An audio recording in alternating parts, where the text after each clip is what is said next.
इस वीडियो में हम पढ़ेंगे कक्षा 10वीं का विषय विज्ञान यानी कि सब्जेक्ट साइंस से पाठ नंबर 3 जिसका नाम है धातु एवं अधातु। पाठ शुरू करने से पहले महत्वपूर्ण जानकारी दे देता हूं। जो भी पाठ 3 धातु एवं अधातु के प्रश्न दिए गए हैं एनसीईआरटी की किताब में, उसके सॉल्यूशन और नोट्स दोनों का लिंक डिस्क्रिप्शन बॉक्स में दिया गया है। पाठ में सबसे पहले समझते हैं धातु के भौतिक गुणधर्म। ठीक है, सभी धातु किस प्रकार के गुणधर्म दर्शाते हैं। सबसे पहले आता है इसमें चमक। धातु चमकीले होते हैं या नहीं। तो धातु की सतह चमकदार होती है यानी कि धातु चमकीले होते हैं। उदाहरण में सोना और चांदी जो कि चमकीले धातु के उदाहरण हो जाएंगे। ठीक है, आगे है कठोरता। धातु कठोर होते हैं या नहीं। सामान्यतः कठोर होते हैं। सभी धातुएं सामान्यतः कठोर होते हैं। जैसे लोहा बहुत कठोर होता है, इसी तरह से तांबा भी। लेकिन यहां पर एक अपवाद आता है कठोरता में धातुओं की। लिथियम, सोडियम और पोटेशियम ये ऐसे 3 धातु हैं जो कठोर नहीं होते, ये अत्यंत मुलायम होते हैं। ठीक है, और इतने मुलायम होते हैं कि इनको आप चाकू से आसानी से काट सकते हो। ठीक है, यानी कि इन तीनों धातुओं के अलावा सभी धातु कठोर होंगे। ठीक है, आगे है रूप अवस्था। रूप और अवस्था का अर्थ होगा धातु जो है वो ठोस होते हैं, द्रव होते हैं या गैस अवस्था में होते हैं। तो कमरे के ताप पर ठोस अवस्था में होते हैं। कमरे का ताप क्या होता है, जिस टेम्परेचर पर आप अभी देख रहे हो वीडियो, आपके कमरे का जो तापमान है वही होगा। ठीक है, नॉर्मल टेम्परेचर जो 20 से 40 डिग्री सेल्सियस तक। तो इस ताप पर सभी धातु जो है वो ठोस अवस्था में होते हैं। लेकिन यहां पर भी एक अपवाद है। ऐसा एक धातु है जो द्रव अवस्था में पाया जाता है, उसे कहते हैं मरकरी, हिंदी में पारा। ठीक है, मरकरी हिंदी में भी कहते हैं, इसे मरकरी या पारा कहा जाता है उसे। ये पारा जो है ये द्रव अवस्था में पाया जाता है, यानी पारे के अलावा जो भी धातु हैं वो सभी ठोस होते हैं। केवल एक ही ऐसा धातु है जो द्रव अवस्था में पाया जाता है। ठीक है, और पारे का इस्तेमाल किया जाता है थर्मामीटर्स में। आगे है आघातवर्ध्यता। आघातवर्ध्यता का अर्थ होगा किसी चीज को पीट पीट कर पतली पतली परत बनाना, चादर बनाना उसकी। ठीक है, तो धातुओं को पीट कर पतली चादरों में परिवर्तित किया जा सकता है। ठीक है, यानी कि हम कह सकते हैं धातु जो है वो आघातवर्ध्य होते हैं, धातुओं की चादर बनाई जा सकती हैं। जैसे उदाहरण में हो जाएगा लोहे की चादरें। लोहे की चादर बनाई जाती हैं जो छतों पर लगाई जाती हैं, जिसे टीन कहा जाता है। ठीक है, धातु के भौतिक गुणधर्म में आगे है तन्यता। तन्यता का अर्थ होगा पतले तार बनाए जा सकते हैं या नहीं। तो धातुओं को पतली तार के रूप में बनाया जा सकता है, यानी कि धातुओं के तार बनाए जा सकते हैं और हम कह सकते हैं कि धातु जो है वो तन्य होते हैं। ठीक है, उदाहरण में हो जाएगा तांबे के तार। तांबे के तार बनाए जाते हैं पतले पतले, जिन्हें घरों में बिजली के लिए उपयोग किया जाता है। आगे है विद्युत व ऊष्मा के चालक। विद्युत यानी कि बिजली। बिजली और ऊष्मा के चालक होते हैं या नहीं। सामान्यतः विद्युत व ऊष्मा के चालक होते हैं, दोनों के चालक होते हैं धातु, विद्युत के भी और ऊष्मा के भी। उदाहरण में हो जाएगा चांदी, तांबा, लोहा और भी बहुत सारे उदाहरण हो जाएंगे। ठीक है, लेकिन इसमें एक अपवाद है, उसे ध्यान रखना है। सीसा और पारा ऊष्मा के कुचालक होते हैं। दो धातु, एक तो सीसा और एक पारा, जिसे मरकरी भी कहते हैं पारे को। तो सीसा और पारा ऊष्मा के कुचालक होते हैं। कुचालक होने का अर्थ होगा जो भी ऊष्मा है इनमें एक जगह से दूसरी जगह नहीं जा सकती है। आगे है घनत्व। सामान्यतः घनत्व और गलनांक अधिक होता है। जो भी धातु होते हैं उनका घनत्व भी और गलनांक भी। गलनांक का अर्थ होगा तरल अवस्था, किस ताप पर वो तरल अवस्था में आते हैं। तो गलनांक का जो ताप है वो अधिक होता है। ठीक है, तापमान। लेकिन यहां पर हमें एक अपवाद याद रखना है। सोडियम और पोटेशियम का घनत्व कम होता है। 2 ऐसे धातु होते हैं, सोडियम, पोटेशियम, या हम इसमें लिथियम भी डाल सकते हैं। ये जो धातु हैं इनका घनत्व बहुत कम होता है। ठीक है, इनके अलावा सभी धातुओं का घनत्व भी और गलनांक भी अधिक होता है। धातु के भौतिक गुणधर्म में आगे है ध्वनिक। ध्वनिक जो है ये ध्वनि से ही बना है, यानी कि आवाज जो उत्पन्न करते हैं उन्हें कहा जाता है ध्वनिक। ठीक है, धातु कठोर सतह से टकराने पर आवाज उत्पन्न करते हैं। धातु आवाज करते हैं, यानी कि हम कह सकते हैं धातु जो है वो ध्वनिक होते हैं। ठीक है, उदाहरण में ले सकते हैं हम इसे, जैसे हमारे साइकिल की घंटी होती है वो धातु से बनी होती है। ठीक है, यानी कि धातु ध्वनिक होते हैं। आगे है ऑक्साइड। ऑक्साइड यानी कि धातु का ऑक्साइड। ठीक है, ऑक्साइड में हम उदाहरण लेंगे। सबसे पहले एक धातु का ऑक्साइड होता क्या है। जैसे मैग्नीशियम होता है धातु, अगर मैग्नीशियम के साथ ऑक्सीजन जुड़ जाए तो इसे कहा जाता है धात्विक ऑक्साइड।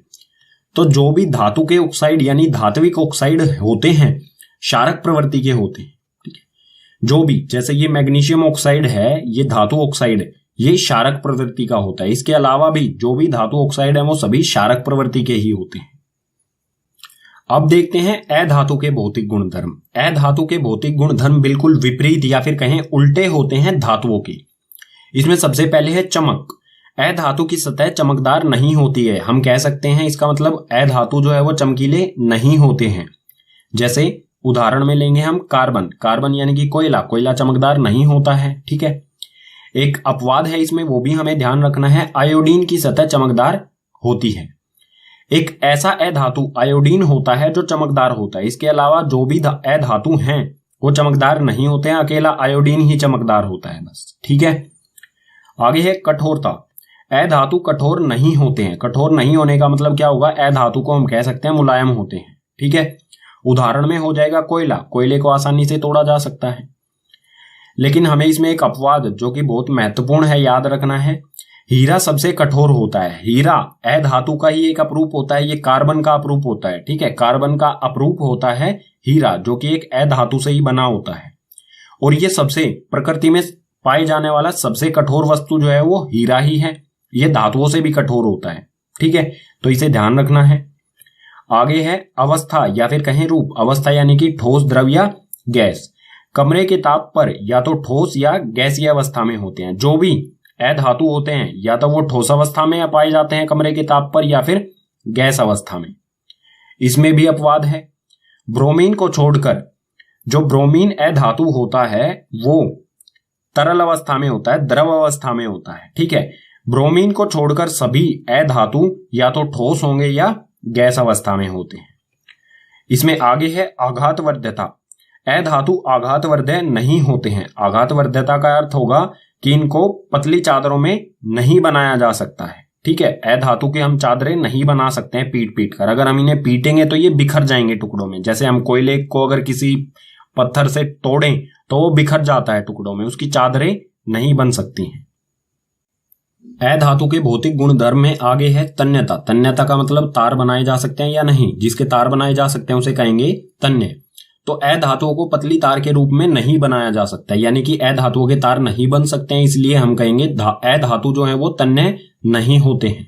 ठीक है, आगे है विद्युत व ऊष्मा के चालक। विद्युत व ऊष्मा के कुचालक होते हैं। जो भी अधातु हैं वो विद्युत और ऊष्मा दोनों के कुचालक होते हैं। कुचालक होने का अर्थ होगा विद्युत और ऊष्मा इनमें से एक जगह से दूसरी जगह नहीं जा सकती है। लेकिन इसका अपवाद हमें याद रखना होगा। ग्रेफाइट विद्युत का सुचालक होता है। ग्रेफाइट जो है ये कार्बन का अपरूप होता है, जो हमारे पेंसिल का सिक्का होता है वही होता है ये ग्रेफाइट, और ये विद्युत का सुचालक होता है। सुचालक यानी कि इसमें से विद्युत एक जगह से दूसरी जगह जा सकती है, इसलिए हमें पेंसिल को किसी भी प्लग वगैरह में नहीं डालना चाहिए विद्युत के, उससे हमें झटका लग सकता है। ठीक है, आगे है घनत्व। सामान्यतः घनत्व और गलनांक कम होता है। ठीक है, जो भी अधातु होते हैं उनका घनत्व भी और गलनांक भी कम होता है, यानी कि बहुत कम तापमान पर ये तरल अवस्था में आ जाते हैं। आगे है ध्वनिक। ध्वनिक यानी कि आवाज जो उत्पन्न करते हैं उसे कहा जाता है ध्वनिक। अधातु कठोर सतह से टकराने पर आवाज उत्पन्न नहीं करते हैं, और आवाज उत्पन्न नहीं करते हैं इसलिए हम कहेंगे अधातु जो है वो ध्वनिक नहीं होते हैं। ठीक है, आगे है ऑक्साइड। ऑक्साइड यानी कि अधातु का ऑक्साइड। अधातु के ऑक्साइड को अधात्विक ऑक्साइड भी कहा जाता है। तो सबसे पहले एक उदाहरण ले लेते हैं अधात्विक ऑक्साइड का। अधातु होता है कार्बन। अगर कार्बन के साथ ऑक्सीजन, ऑक्साइड का मतलब क्या होगा, ऑक्सीजन का जुड़ा होना, तो कार्बन के साथ ऑक्सीजन को जोड़ दिया जाए तो बन जाता है CO2। ये अधात्विक ऑक्साइड। ठीक है, तो जो भी अधात्विक ऑक्साइड होते हैं अम्लीय प्रवृत्ति के होते हैं, यानी कि जो भी कोई भी अधातु के साथ ऑक्सीजन का जुड़ा होना होगा वो अम्लीय प्रवृत्ति का होगा। ठीक है, पाठ में अगला विषय आता है हमारा धातुओं के रासायनिक गुणधर्म। जो भी धातु हैं वो किसी चीज के साथ अभिक्रिया करके उत्पाद में क्या बनाएंगे यही देखेंगे। तो इसमें सबसे पहले देखते हैं धातुओं की वायु के साथ अभिक्रिया। वायु यानी कि ऑक्सीजन। ठीक है, वायु की जगह हम ऑक्सीजन क्यों लेते हैं, ये कई बच्चे सवाल पूछते हैं, तो ये भी बता देता हूं। वायु में मुख्यतः दो गैसें होती हैं, एक तो नाइट्रोजन और एक ऑक्सीजन। और जो नाइट्रोजन गैस होती है ये क्रियाशील नहीं होती है, ये किसी भी चीज के साथ क्रिया करती ही नहीं है। तो बची हुई गैस क्या है? ऑक्सीजन। ये क्रियाशील गैस होती है, ये आसानी से क्रिया कर लेती है, अभिक्रिया कर लेती है। इसलिए जहां पर भी लिखा हो किसी भी चीज की अभिक्रिया हो रही है वायु के साथ, तो उसे समझ जाना है ऑक्सीजन के साथ। ठीक है, तो देखते हैं धातु ऑक्सीजन के साथ या वायु के साथ अभिक्रिया करके उत्पाद में क्या बनाते हैं। तो यहां पर दिया है धातुएं ऑक्सीजन के साथ अभिक्रिया करके धातु ऑक्साइड बनाती हैं। ठीक है, धातु ऑक्साइड कहें या फिर धात्विक ऑक्साइड कहें, तो जो भी धातुएं हैं वो ऑक्सीजन के साथ अभिक्रिया करेंगी तो उत्पाद में मिलेगा हमें धातु ऑक्साइड या फिर धात्विक ऑक्साइड। ठीक है, यह अभिक्रिया किस प्रकार से होगी?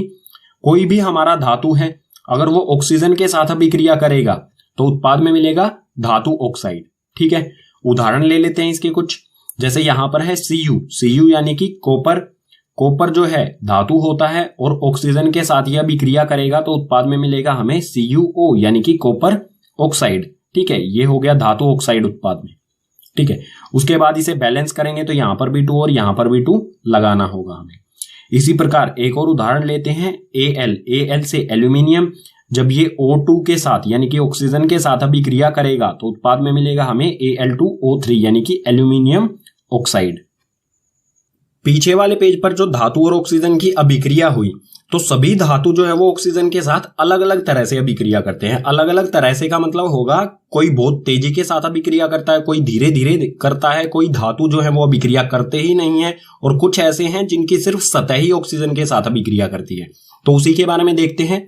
धातु ऑक्सीजन के साथ अलग अलग तरह से अभिक्रिया करते हैं।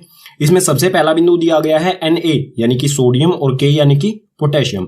सोडियम और पोटेशियम वायु में आकस्मिक आग पकड़ लेते हैं। आग पकड़ने का मतलब होगा अगर इन्हें खुली वायु में रखा जाए, सोडियम और पोटेशियम को खुली वायु में रखने पर, हवा में रखने पर, ये ऑक्सीजन के साथ अभिक्रिया करके बहुत तेजी के साथ अभिक्रिया करते हैं और इनमें आग लग जाती है। और जो भी ये आग लगती है, जो भी ये सोडियम है और पोटेशियम है, इनको आग से बचाने के लिए, इनको आग लगने से रोकने के लिए इन्हें केरोसिन के तेल में डुबो के रखा जाता है। केरोसिन के तेल में इसलिए डुबोया जाता है क्योंकि केरोसिन के तेल के अंदर ऑक्सीजन नहीं होती है। ठीक है, यानी कि सोडियम और पोटेशियम जो है वो बहुत तेजी के साथ ऑक्सीजन के साथ अभिक्रिया करते हैं। दूसरा बिंदु दिया गया है Mg यानी कि मैग्नीशियम, Al यानी कि एल्यूमिनियम, Zn यानी कि जस्ता या फिर कहें जिंक, और Pb यानी कि लेड जिसे हिंदी में सीसा कहा जाता है। तो ये 4 धातुएं जो हैं ये सभी वायु के साथ धीरे धीरे अभिक्रिया करते हैं। इन धातुओं पर ऑक्साइड की परत चढ़ जाती है। ये सभी धातु धीरे धीरे अभिक्रिया करेंगे और इनकी धातुओं की सतह पर ऑक्साइड की एक लेयर चढ़ जाती है। जैसे मैग्नीशियम है, तो मान लीजिए ये मैग्नीशियम है, अगर इसे हम खुली हवा में रखेंगे तो इनकी परत जो है वो मैग्नीशियम ऑक्साइड बनाएगी। सिर्फ परत ऑक्सीजन के साथ अभिक्रिया करेगी, अंदर जो है वो मैग्नीशियम ही रहेगा, लेकिन ऊपर जो है वो मैग्नीशियम ऑक्साइड बन जाएगा। सतह जो है वो बन जाएगी मैग्नीशियम ऑक्साइड, लेकिन अंदर जो है वो मैग्नीशियम ही रहेगा। ठीक है, तो जो ये मैग्नीशियम ऑक्साइड की परत बनी है चारों तरफ, ये अंदर वाले धातु को सुरक्षित रखती है, उसे ऑक्सीजन के साथ अभिक्रिया करने से रोकती है। अंदर वाला धातु बिल्कुल सुरक्षित रहता है। ठीक है, आगे दिया गया है Fe यानी कि जिसे लोहा, आयरन। Fe लोहा वायु में गर्म करने पर कोई अभिक्रिया नहीं करता, लेकिन लोह चूर्ण गर्म करने पर तेजी से जलने लगता है। अगर लोहे को वायु में गर्म किया जाए तो कोई अभिक्रिया नहीं होती, लेकिन लोहे का पाउडर, लोह चूर्ण जिसे कहेंगे, ठीक है, लोहे के पाउडर को अगर गर्म किया जाए तो वो तेजी के साथ जलने लगता है। जलने का मतलब होगा कि लोहे का चूर्ण तो अभिक्रिया कर लेता है ऑक्सीजन के साथ, लेकिन अगर लोहे का कोई बड़ा सा पीस हो, बड़ा सा कोई ऑब्जेक्ट हो लोहे का, वो अभिक्रिया नहीं करता है। आगे है इसी में Cu पर वायु की उपस्थिति में काले रंग की परत चढ़ जाती है। Cu यानी कि कॉपर। कॉपर वायु के साथ अभिक्रिया, जब इसे Cu को गर्म किया जाएगा तो इस पे काले रंग की परत चढ़ जाती है जो कॉपर ऑक्साइड होती है। ठीक है, यानी कि इसमें भी क्या होता है, जैसे ये Cu है तो इसकी परत जो है वो ऑक्सीजन के साथ अभिक्रिया करेगी। जब इसे गर्म करेंगे तो ये ऑक्सीजन के साथ सतह जो है, कॉपर की सतह जो है वो ऑक्सीजन के साथ अभिक्रिया करके CuO कॉपर ऑक्साइड बना लेती है, लेकिन अंदर का जो कॉपर है वो बिल्कुल सुरक्षित रहता है। ठीक है, अगला बिंदु दिया गया है Ag जो है उसे चांदी कहा जाता है, और Au यानी कि सोना। तो सोना और चांदी वायु के साथ अभिक्रिया नहीं करते हैं। ये 2 ऐसे धातु हैं Ag और Au, ये ऑक्सीजन के साथ अभिक्रिया नहीं करते हैं। ऑक्सीजन कहें या वायु कहें, ये किसी के साथ भी अभिक्रिया नहीं करते हैं। धातु ऑक्साइड से संबंधित एक और शब्द आता है जिसे कहते हैं उभयधर्मी ऑक्साइड। ये क्या होते हैं इसके बारे में भी समझ लेते हैं। वे धातु ऑक्साइड जो अम्ल तथा क्षारक दोनों से अभिक्रिया करते हैं और उत्पाद में जल तथा लवण बनाते हैं। दो कंडीशन दी गई है हमें। ऐसे धातु ऑक्साइड में जैसे हो गया मैग्नीशियम ऑक्साइड, ठीक है, पीछे वाली अभिक्रियाओं में जो धातु ऑक्साइड बन रहे थे, मैग्नीशियम ऑक्साइड, कॉपर ऑक्साइड, जो भी धातु ऑक्साइड हैं, वो धातु ऑक्साइड जो अम्ल और क्षारक दोनों के साथ अभिक्रिया करें और साथ में उत्पाद में क्या दे, जल और लवण बनाए। दोनों चीजें होनी चाहिए, अम्ल तथा क्षारक दोनों के साथ अभिक्रिया भी करते हों और उत्पाद में जल तथा लवण बनाते हों, उसे कहा जाएगा उभयधर्मी ऑक्साइड। ठीक है, उदाहरण ले लेते हैं कुछ। जैसे यहां पर है एल्यूमिनियम ऑक्साइड।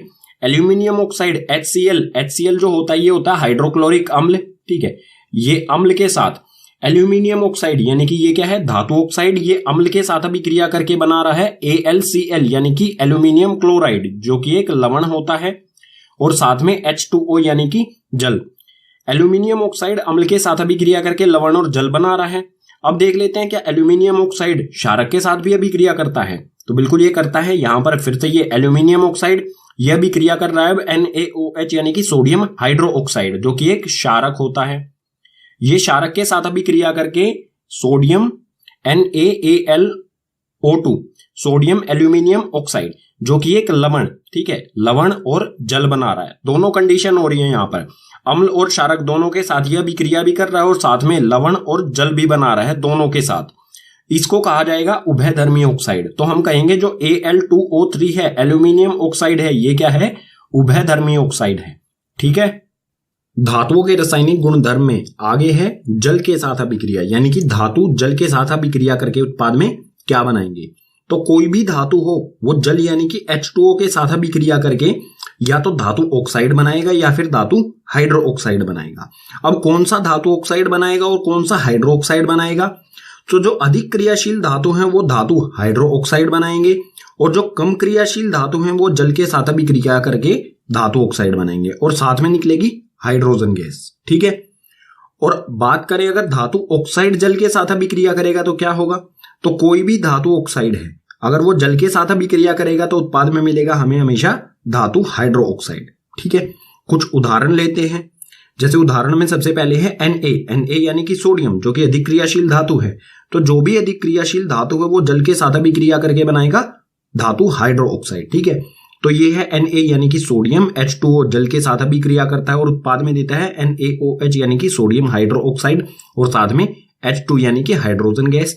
इसी प्रकार से Ca यानी कि कैल्शियम, जो ये भी एक क्या है, अधिक क्रियाशील धातु है, तो ये भी जल के साथ अभिक्रिया करके क्या बनाएगा, धातु हाइड्रो ऑक्साइड। तो कैल्शियम H2O यानी कि जल के साथ अभिक्रिया करके बनाएगा CaOH2 यानी कि कैल्शियम हाइड्रो ऑक्साइड और साथ में हाइड्रोजन गैस। ठीक है, अब है Fe जो है ये Fe यानी कि लोहा, ये मध्यम क्रियाशील धातु है। तो अधिक क्रियाशील धातु तो बनाते हैं हाइड्रो ऑक्साइड, मध्यम क्रियाशील धातु जो है वो बनाएंगे धातु ऑक्साइड। तो Fe यानी कि लोहा H2O के साथ अभिक्रिया करके, जल के साथ अभिक्रिया करके बनाएगा ये Fe3O4 यानी कि धातु ऑक्साइड और साथ में हाइड्रोजन। ठीक है, उसके बाद जब इन इक्वेशंस को बैलेंस करेंगे तो ये 3, 4 जो भी है इसे बैलेंस किया गया है। ठीक है, पीछे वाले पेज पर हमने देखा जल और धातु की अभिक्रिया। तो जो भी धातु होते हैं वो जल की अलग अलग अवस्था के साथ अभिक्रिया करते हैं। जल की अलग अलग अवस्था का अर्थ होगा कुछ जो धातु हैं वो ठंडे जल के साथ अभिक्रिया करते हैं, कुछ गर्म जल के साथ अभिक्रिया करते हैं और कुछ ऐसे धातु हैं जो जल वाष्प यानी कि जल की भाप के साथ अभिक्रिया करते हैं। उसी के बारे में देखते हैं। अलग अलग धातु जल की अलग अलग अवस्था के साथ अभिक्रिया करते हैं। इसमें सबसे पहला बिंदु दिया गया है Na यानी कि सोडियम, K यानी कि पोटेशियम और Ca यानी कि कैल्शियम। ये तीनों धातु ठंडे पानी के साथ अभिक्रिया करते हैं। ठीक है, सोडियम, पोटेशियम और कैल्शियम ठंडे पानी के साथ अभिक्रिया करते हैं। अगला बिंदु है Al यानी कि एल्यूमिनियम, Fe यानी कि आयरन और Zn यानी कि जस्ता। ठीक है, Fe को कहेंगे लोहा। तो एल्यूमिनियम, लोहा और जस्ता यानी कि जिंक जल वाष्प के साथ अभिक्रिया करते हैं। ये तीनों ऐसे धातु हैं जो जल वाष्प यानी कि भाप के साथ अभिक्रिया करते हैं। अगला बिंदु दिया गया है Mg, गर्म जल के साथ अभिक्रिया करता है। Mg यानी कि मैग्नीशियम, मैग्नीशियम जो है वो गर्म जल के साथ अभिक्रिया करता है। ठीक है, बिंदु है Ca और Mg। Mg के बारे में ये भी है और ये भी। कैल्शियम और मैग्नीशियम अभिक्रिया के दौरान जल की सतह पर आ जाते हैं क्योंकि उत्पन्न हाइड्रोजन गैस के बुलबुले Ca और Mg की सतह पर चिपक जाते हैं। जब कैल्शियम और मैग्नीशियम की अभिक्रिया होती है या फिर हम कहें जल में कैल्शियम और मैग्नीशियम को जब डाला जाता है तो जो हाइड्रोजन गैस निकलती है इस अभिक्रिया में वो इन पर चिपक जाती है, कैल्शियम और मैग्नीशियम पर चिपक जाती है। ठीक है, इसकी वजह से हाइड्रोजन गैस इन पर चिपकने, हाइड्रोजन गैस के बुलबुले बनके इन पर चिपक जाते हैं, तो उन बुलबुलों की वजह से ये सतह पर तैर के आ जाते हैं। ठीक है, आखिरी बिंदु दिया गया है Au यानी कि सोना, Ag यानी कि चांदी, Cu यानी कि कॉपर और Pb यानी कि सीसा। ये सभी धातु जो है वो जल के साथ अभिक्रिया नहीं करते हैं। ठीक है, ये चारों धातु अभिक्रिया नहीं करते। धातुओं के रासायनिक गुणधर्म में तीसरे नंबर पर है धातु की अम्ल के साथ अभिक्रिया। कोई भी धातु है वो किसी भी अम्ल के साथ किस प्रकार से अभिक्रिया करेगा। तो इसमें अभिक्रिया कराने से पहले हमें एक चीज का हमेशा ध्यान रखना होगा, जो भी धातु के साथ जिस भी अम्ल की अभिक्रिया कराएंगे वो तनु अम्ल होना चाहिए, यानी कि उसमें पानी की मात्रा अधिक होनी चाहिए। ठीक है, सांद्र नहीं होना चाहिए। अगर सांद्र अम्ल के साथ हम धातु की अभिक्रिया कराएंगे तो वो बहुत ऊष्माक्षेपी होगी, यानी कि उसमें से बहुत ऊष्मा निकल सकती है। ठीक है, जो जला भी सकती है हमारे आसपास के वातावरण में जो भी चीजें होंगी उन्हें। तो हमेशा तनु अम्ल के साथ अभिक्रिया करानी है हमारे धातु के साथ। तो कोई भी धातु हो किसी भी तनु अम्ल के साथ जब अभिक्रिया करेगा तो हमेशा उत्पाद में लवण और हाइड्रोजन गैस हमें मिलेगी। कुछ उदाहरण देख लेते हैं इसके लिए। तो धातु में लिया है हमने यहाँ पर Fe यानी कि लोहा, और तनु अम्ल लिया है हमने हाइड्रोक्लोरिक अम्ल। ठीक है, ये धातु और ये अम्ल ये दोनों अभिक्रिया करेंगे और उत्पाद में बनाएंगे FeCl यानी कि आयरन क्लोराइड। आयरन क्लोराइड कहें या फिर लोहे का क्लोराइड, आयरन क्लोराइड और साथ में हाइड्रोजन गैस। जो आयरन क्लोराइड है ये लवण होता है और साथ में मिल गई हमें हाइड्रोजन गैस। यानी कि कोई भी धातु हो और कोई भी अम्ल हो, दोनों अभिक्रिया करके हमेशा लवण और हाइड्रोजन गैस ही बनाएंगे। एक और उदाहरण देख लेते हैं। यहां पर है एल्यूमिनियम Al से और फिर से है HCl तनु अम्ल। ठीक है, तनु हाइड्रोक्लोरिक अम्ल। तो एल्यूमिनियम और तनु हाइड्रोक्लोरिक अम्ल फिर अभिक्रिया करके AlCl यानी कि एल्यूमिनियम क्लोराइड जो कि एक लवण होता है, लवण और साथ में हाइड्रोजन गैस बनाएंगे। ठीक है, उस धातुओं के रासायनिक गुणधर्म में चौथे नंबर पर है धातुओं की अन्य धातु लवणों के साथ अभिक्रिया। कोई भी धातु है वो और किसी धातु लवण के साथ किस प्रकार से अभिक्रिया करेगा। धातु लवण क्या होता है, पीछे वाले जो पेज पर अभिक्रिया हुई थी धातु और अम्ल की, उसमें जो बनने वाला लवण था, धातु से बनने वाला लवण था, उसको कहा जाएगा धातु लवण। जैसे पीछे वाले पेज पर बना था FeCl2। ये जो लवण है किससे बना है, Fe यानी कि लोहे से, तो यही होगा धातु लवण। ठीक है, और भी बहुत सारे धातु लवण होते हैं जैसे CuSO4 कॉपर सल्फेट। तो देख लेते हैं धातु लवण के साथ किस तरह से अभिक्रिया करेगा। मान लीजिए कोई धातु A है। ठीक है, कोई एक A धातु है, वो B धातु के लवण विलयन के साथ जब अभिक्रिया करेगा तो जो धातु A है लवण विलयन जो B का है इसमें से B धातु को ही विस्थापित कर देगा। विस्थापित अभिक्रिया जो है, विस्थापन अभिक्रिया, ये हम पार्ट 1 में पढ़ चुके हैं। तो उत्पाद जो होगा वो बनेगा धातु A का लवण विलयन और B से अलग हो जाएगा। ठीक है, यानी कि धातु A क्या कर रहा है, B धातु को उसी के विलयन से अलग कर दे रहा है, विस्थापित कर दे रहा है। ये होती है विस्थापन अभिक्रिया। ठीक है, एक उदाहरण ले लेते हैं। जैसे धातु A में लिया है हमने आयरन यानी कि लोहा, और लवण विलयन जो B है वो है CuSO4 यानी कि कॉपर सल्फेट, कॉपर का सल्फेट विलयन। तो लोहा क्या करेगा, कॉपर सल्फेट विलयन में से कॉपर को ही अलग निकाल देगा, कॉपर को ही विस्थापित कर देगा और बनाएगा FeSO4 यानी कि लोहे का सल्फेट विलयन, और साथ में Cu अलग निकल जाएगा। ये जो विस्थापन अभिक्रिया हुई। अब बात आती है कौन सा धातु किस धातु को विस्थापित कर सकता है। तो हमेशा जो अधिक क्रियाशील धातु होता है वो कम क्रियाशील धातु को विस्थापित कर देता है। यहां पर जो लोहा है वो कॉपर से अधिक क्रियाशील है, इसलिए ये कॉपर को अलग निकाल दे रहा है। ठीक है, अगर यहां पर होता कॉपर, ये कुछ इस तरह से होता Cu प्लस में FeSO4, तो जो अभिक्रिया होती वो बिल्कुल ऐसी ही रहती, कोई अभिक्रिया ही नहीं होती। इसमें हमें वही रहता FeSO4 प्लस में Cu, इसमें कोई बदलाव नहीं आता, क्योंकि जो लोहा है वो ज्यादा क्रियाशील है, कॉपर कम क्रियाशील है। अगर ज्यादा क्रियाशील धातु होता, लोहे से ज्यादा क्रियाशील धातु होता यहां पर, जैसे कोई Zn होता, तो लोहे को ये विस्थापित कर सकता था। अब हमें कैसे पता चलेगा कौन सा धातु अधिक क्रियाशील है, कौन सा धातु कम क्रियाशील है, कौन सा मध्यम क्रियाशील है। तो ये सारी जानकारी मिलेगी हमें सक्रियता श्रेणी से। सक्रियता श्रेणी बहुत महत्वपूर्ण है। अगले पेज पर बिल्कुल विस्तार से यानी कि डिटेल में पढ़ते हैं इसे। अब देखते हैं सक्रियता श्रेणी। सक्रियता श्रेणी होती क्या है, वह सारणी जिसमें धातुओं की क्रियाशीलता को आरोही क्रम में व्यवस्थित किया जाता है उसे कहा जाता है सक्रियता श्रेणी। ठीक है, इसमें जो भी धातु हैं उनकी क्रियाशीलता के आधार पर आरोही क्रम यानी कि घटते क्रम में सबसे ज्यादा क्रियाशील सबसे ऊपर और उससे कम क्रियाशील जो भी होंगे उससे नीचे आते जाएंगे। ठीक है, आरोही क्रम में जिन भी धातुओं को व्यवस्थित किया जाएगा उनकी क्रियाशीलता के आधार पर उसी को कहा जाता है सक्रियता श्रेणी, और हमें ये सक्रियता श्रेणी किताब में दी गई है यहां पर। ठीक है, सो जो भी सबसे अधिक क्रियाशील कौन सा धातु होता है, के यानी कि पोटेशियम, उससे कम जैसे जैसे इसमें नीचे की तरफ जाएंगे इनकी क्रियाशीलता कम होती जाएगी। अगर ऊपर से नीचे की तरफ क्रियाशीलता कम, नीचे से ऊपर की तरफ क्रियाशीलता बढ़ती जाएगी। तो सबसे अधिक क्रियाशील है पोटेशियम, उससे कम सोडियम, उसके बाद कैल्शियम, मैग्नीशियम, फिर एल्यूमिनियम, जिंक, लोहा, Fe यानी कि लोहा, Pb यानी कि लेड या फिर कहीं सीसा। उसके बाद आ जाता है हाइड्रोजन ये अधातु है। ठीक है, इसी में है ये भी। तो हाइड्रोजन आता है, उससे कम क्रियाशील है कॉपर, उससे कम क्रियाशील मरकरी यानी कि पारा, उससे कम क्रियाशील सिल्वर यानी कि चांदी, और सबसे कम क्रियाशील Au यानी कि गोल्ड या फिर कहें सोना। ये है कुल मिला के सक्रियता श्रेणी। अब पीछे क्या हो रहा था, पीछे आयरन यानी कि Fe जो था वो Cu को कॉपर सल्फेट के विलयन में से Cu को विस्थापित कर रहा था। क्यों कर रहा था, क्योंकि लोहा यानी कि आयरन जो है वो ऊपर है टेबल में और Cu जो है वो नीचे है। ये है लोहे की पोजीशन और ये है कॉपर की पोजीशन। कॉपर जो है वो कम क्रियाशील है, लोहा अधिक क्रियाशील है।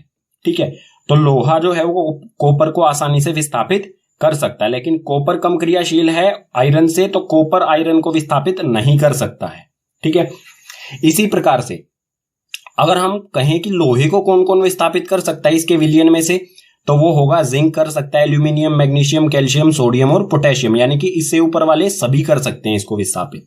ठीक है, सक्रियता श्रेणी के बाद अब हमारा विषय आता है धातु की अधातुओं के साथ अभिक्रिया, यानी कि कोई भी एक धातु है वो दूसरे अधातु के साथ किस प्रकार से अभिक्रिया करेगा, या फिर हम कह सकते हैं धातु और अधातु एक दूसरे के साथ किस प्रकार से अभिक्रिया करते हैं। तो इसमें हमें कुछ बिंदु दिए गए हैं, उन्हें समझते हैं पहले, फिर इसका एक उदाहरण देखेंगे अगले पेज पर। तत्वों की अभिक्रियाशीलता संयोजकता कोश को पूरा करने की प्रवृत्ति के रूप में समझ सकते हैं।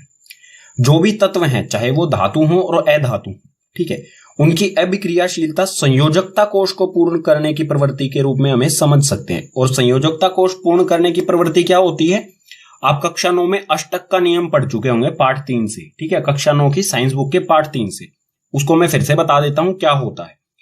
एक उदाहरण ले लेते हैं, अच्छी तरह से आप समझ जाएंगे। सोडियम होता है Na यानी कि इसकी परमाणु संख्या होती है 11। ठीक है, सोडियम की परमाणु संख्या 11, और जो भी इसके कोश होते हैं, सोडियम के कोश कौन कौन से होते हैं, यानी कि सभी तत्वों के ही कोश होते हैं। पहला कोश होता है K, उससे अगला L, उसके बाद M, उसके बाद N, फिर O, P, Q ऐसे आ जाएंगे। ठीक है, ये कोश होते हैं। पहले कोश में हमेशा 2 इलेक्ट्रॉन होते हैं। ठीक है, 11 में से 2 इलेक्ट्रॉन आ गए K वाले कोश में। ठीक है, बचे कितने, 9। अगले कोश में हमेशा पहले कोश में 2 होने चाहिए, उससे अगले कोश में 8 होने चाहिए, उससे अगले कोश में भी 8 होने चाहिए। लेकिन यहां पर कितने बचे, 8 और 2 10 तो आ गए, यहां पर बचा इसमें 1। तो M जो कोश है उसमें आएगा 1 इलेक्ट्रॉन। अब जो भी है इसका जो इलेक्ट्रॉनिक विन्यास है, इलेक्ट्रॉनिक विन्यास क्या होगा सोडियम का, 2, 8 और 1, यानी कि इसके आखिरी कोश में कितने हैं, आखिरी कोश में है 1 इलेक्ट्रॉन। अब ये 1 इलेक्ट्रॉन संयोजकता कोश पूर्ण करने की प्रवृत्ति क्या होती है कि जो भी आखिरी कोश होता है उसमें अष्टक बनाना, अष्टक यानी कि 8 बनाना इसमें। तो M कोश में 8 बनाने के लिए सोडियम को क्या जरूरत है, इसको 7 की जरूरत है। लेकिन 7 लेने में तो बहुत ज्यादा एनर्जी, शक्ति लग जाएगी इसे, इतनी शक्ति किसी भी उसमें नहीं होती है, तत्व में नहीं होती है। ठीक है, तो ये क्या करेगा, एक जो है, जो भी ये 1 इलेक्ट्रॉन है इसको दान कर देगा, दूसरे किसी अधातु को या दूसरे धातु को दे देगा। ठीक है, सोडियम किसी दूसरे धातु को देने के बाद बन जाएगा Na। ठीक है, और इसका इलेक्ट्रॉनिक विन्यास हो जाएगा 2 और 8। ठीक है, 2,8, पहले में 2 उसके बाद में 8। 1 इसने दे दिया है, तो आखिरी कोश जो हो गया इसका खाली।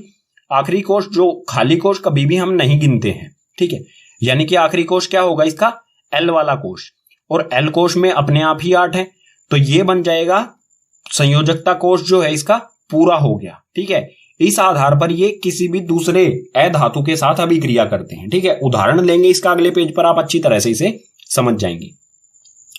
तो आगे दिया है इसमें, धातु संयोजकता कोश से इलेक्ट्रॉन त्याग कर धन आयन बनाते हैं। धातु हमेशा क्या करेगा, इलेक्ट्रॉन का त्याग करेगा, यानी कि इलेक्ट्रॉन किसी दूसरे को दे देगा, ठीक है, और धन आयन बनाएगा।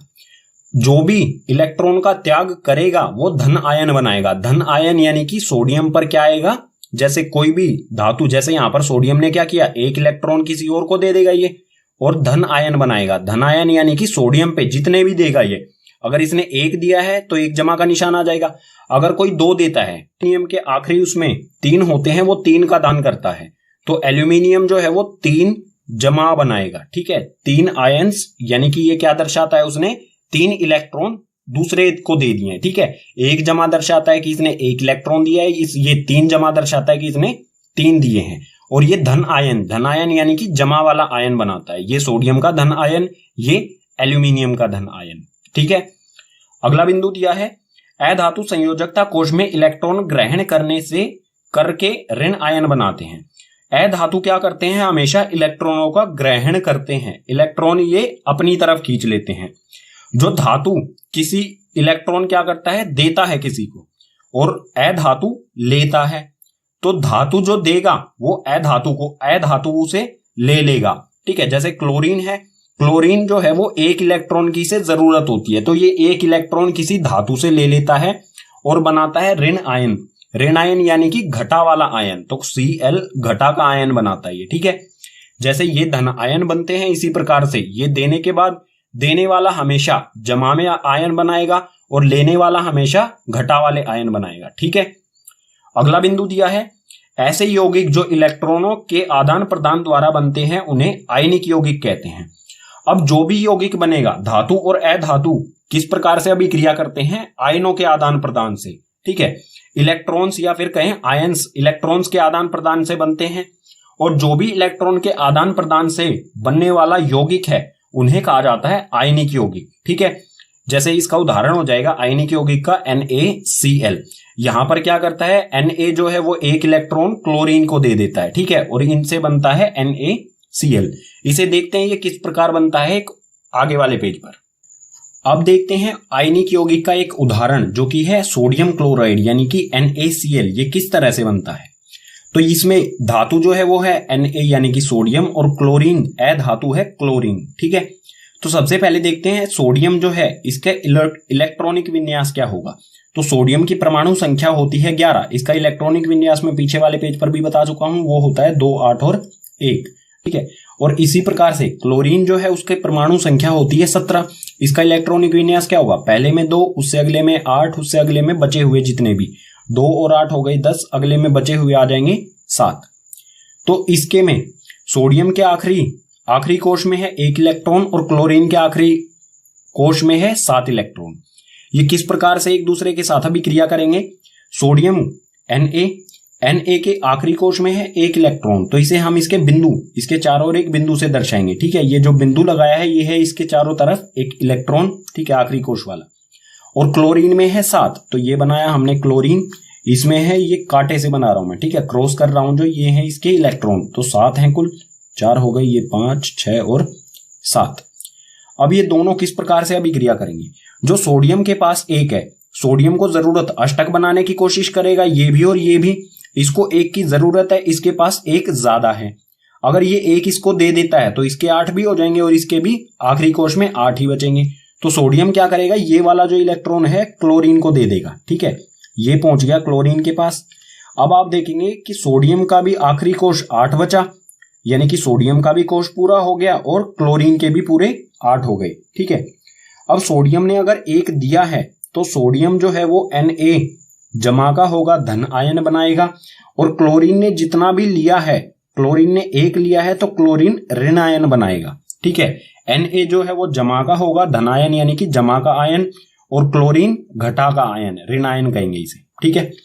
अगर हम इसके जो इक्वेशन की फॉर्म में अगर हम इसे लिखना चाहें तो वो किस प्रकार से होगा, Na का इलेक्ट्रॉनिक विन्यास है 2, 8, 1, ठीक है। ये 1 इलेक्ट्रॉन अलग कर देगा अपने से, ठीक है, आखिरी कोश का 1 इलेक्ट्रॉन अलग कर देगा तो बनाएगा Na जमा, ठीक है। Na जमा वाला जो है ये क्या हो गया, 2 और 8। Na जमा का जो इलेक्ट्रॉनिक विन्यास होगा 2, 8, ठीक है, और 1 इलेक्ट्रॉन आ गया यहां पर, ठीक है। अब क्लोरीन क्या करेगा, क्लोरीन यहां पर आ गया। क्लोरीन का इलेक्ट्रॉनिक विन्यास है 2, 8 और 7।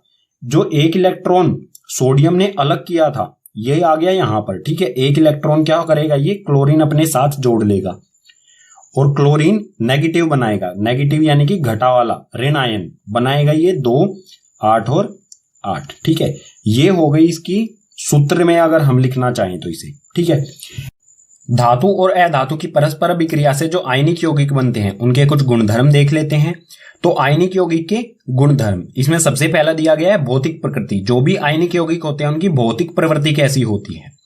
यह ठोस, कठोर व भंगुर होते हैं। ठोस यानी कि ठोस अवस्था में, कठोर यानी कि काफी मजबूत, और भंगुर यानी कि बिखर जाना, ठीक है। भंगुर यानी कि आसानी से जो टूट जाए, ठीक है। अब ठोस, कठोर और भंगुर किस प्रकार से हो सकते हैं। जैसे कंचे, मार्बल होते हैं कंचे, वो बहुत ठोस होते हैं और कठोर भी होते हैं, लेकिन अगर हथौड़े से उन पे प्रहार किया जाए तो वो कई टुकड़ों में टूट जाते हैं आसानी से। बहुत कम ताकत हमें लगानी पड़ती है उसे तोड़ने के लिए, ठीक है। तो ऐसी कोई चीज जो भंगुर उसे कहेंगे हम, जो आसानी से टूट भी जाए, ठीक है। ठोस भी हो और आसानी से टूट भी जाए तो वो होगा भंगुर, ठीक है। दूसरा बिंदु दिया गया है गलनांक एवं कथवांक। गलनांक यानी कि ऐसा तापमान जिस पर वो पिघलना शुरू कर दे, और कथवांक यानी कि ऐसा तापमान जिस पर वो उबलना शुरू कर दे। तो गलनांक और कथवांक जो है वो आयनिक यौगिक का वो बहुत अधिक होता है। बहुत अधिक ताप पर ये गलनांक और कथवांक अवस्था, ठीक है, गलते हैं और उबलते हैं, ठीक है। अगला है घुलनशीलता। घुलनशीलता यानी कि किस किस चीज में इन्हें घोला जा सकता है या घुल सकते हैं ये। जल में घुलनशील परंतु पेट्रोल केरोसिन में अघुलनशील होते हैं। जो भी आयनिक यौगिक हैं वो जल में तो घुल जाते हैं आसानी से, लेकिन पेट्रोल या केरोसिन जो होते हैं या पेट्रोल केरोसिन जैसे और भी जो तरल पदार्थ होते हैं उनमें नहीं घुल पाते हैं। सिर्फ जल में आसानी से ये घुल सकते हैं, ठीक है। अगला बिंदु है विद्युत की चालकता। जो भी आयनिक यौगिक होते हैं इसमें विद्युत एक जगह से दूसरी जगह जाती है या नहीं। आयनिक यौगिक के जलीय विलयन और गलित रूप में विद्युत का चालन करते हैं, परंतु ठोस अवस्था में विद्युत का चालन नहीं करते। जो भी आयनिक यौगिक हैं अगर ये जलीय विलयन के रूप में हो या फिर गलित रूप में हो, गलित रूप यानी कि तरल रूप में, ठीक है, पिघली हुई अवस्था में हो। आयनिक यौगिक अगर पिघली हुई अवस्था में हो या इनका जलीय विलयन हो तो ये विद्युत का चालन आसानी से करने लगते हैं। यानी कि ये जलीय विलयन और गलित रूप में विद्युत को एक जगह से दूसरी जगह भेज देते हैं। लेकिन अगर ठोस अवस्था में होंगे, ठीक है, ठोस अवस्था में विद्युत का चालन नहीं करते, सिर्फ जलीय विलयन और गलित रूप में ये आयनिक जो भी विद्युत है उसका चालन करते।